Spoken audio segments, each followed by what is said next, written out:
بالله وبحمده وأشهد أن لا إله إلا الله وحده لا شريك له وأشهد أن محمدا عبده ورسوله. الحمد é dirigido a Allah, o hamd que ele merece, e a paz de Allah esteja sobre o seu mensageiro, Muhammad sallallahu alaihi wasallam. Se sendo, subhanallah, louvado ser Allah subhanahu wa ta'ala, merecedor da louvação, por ser um dos atributos dele. Portanto, louvar a Deus lhe é devido antes da existência da criação. A criação que passou ao existir, passou a louvar Allah subhanahu wa ta'ala, uma louvação que cada um faz, como é mencionado no Corão Karim, e que, por ser própria de cada uma das criaturas, é uma louvação própria, portanto, às vezes, e por certo, não distinguível pelo ser humano. Allah subhanahu wa ta'ala diz, e toda qualquer criatura o louvo, e diz, ولكن لا تفقهون تسبيحهم. No entanto, vocês não entendem a sua louvação. Também dirigimos a ele os nossos pedidos de arrependimento e pedido de perdão.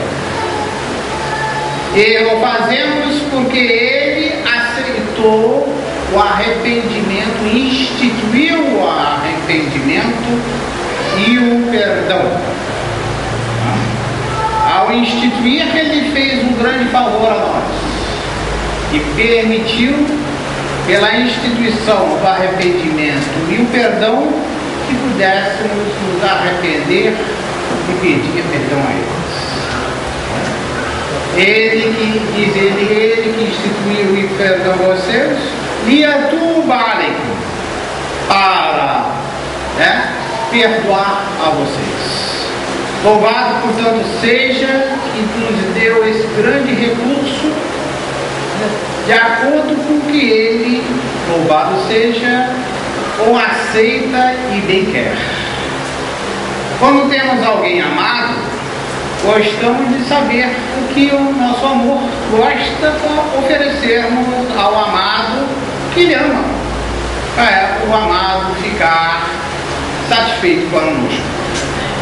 E nós que adoramos, e a adoração é o extremo do amor,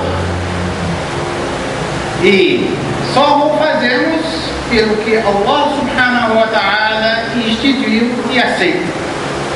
Então, se ele aceita a louvação, o louvamos.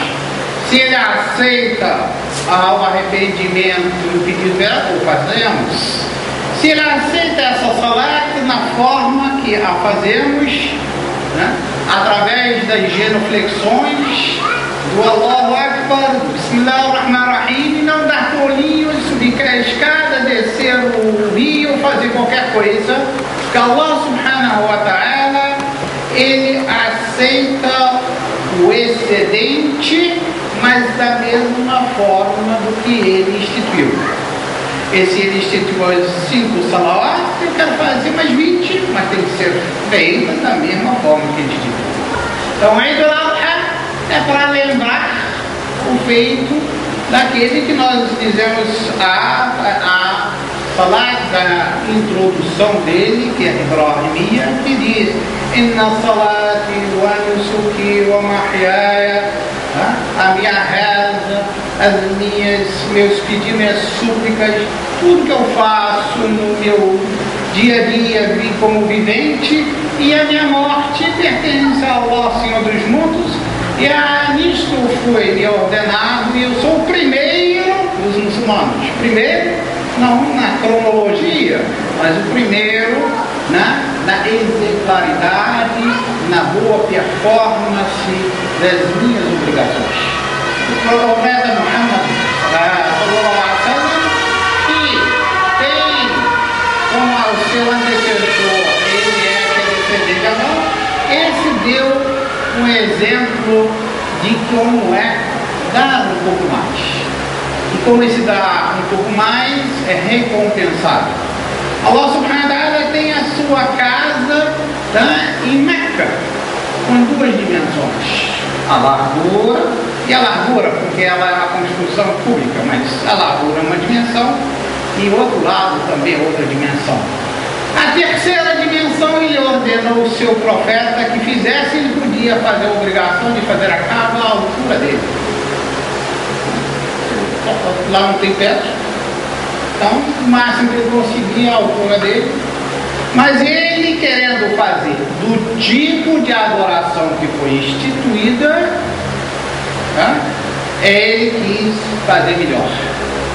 Aí arranjou uma pedra que ficou em cima, e pediu para o filho para entregar as outras pedras, e ele aumentou a altura da Kaaba. Ele fez um excedente. Ele, em vez de ser simplesmente justo, ele foi dadivoso, foi carinho, ele foi fadl. E Allah subhanahu wa ta'ala, nós não queremos ser julgados pela justiça de Allah.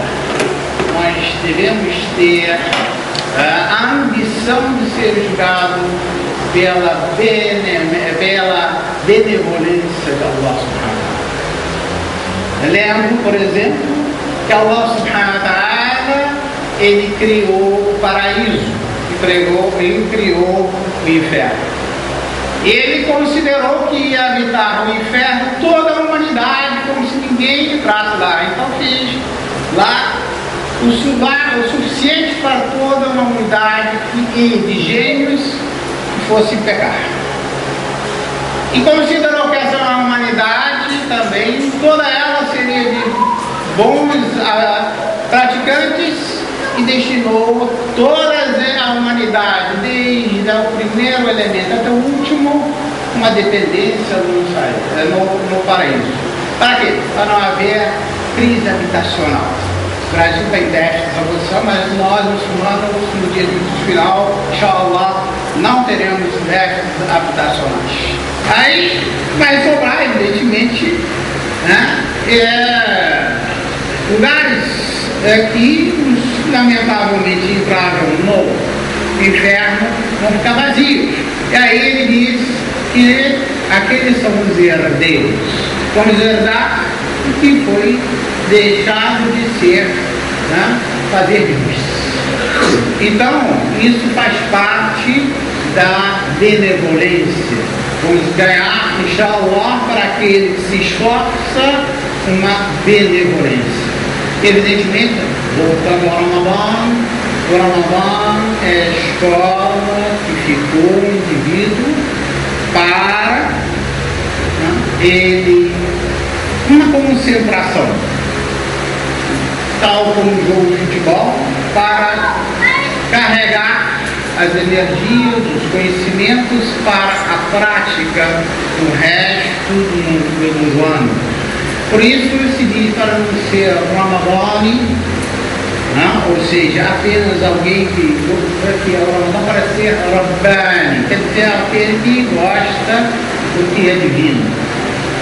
E lembra-se isso, podemos fazer uma analogia com o primeiro dos humanos.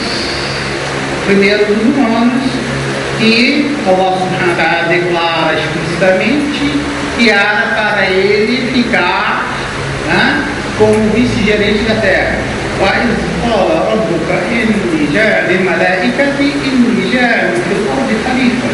E eis que o seu Senhor disse aos anjos que eu farei na terra um vice-gerente, alguém que vai suceder.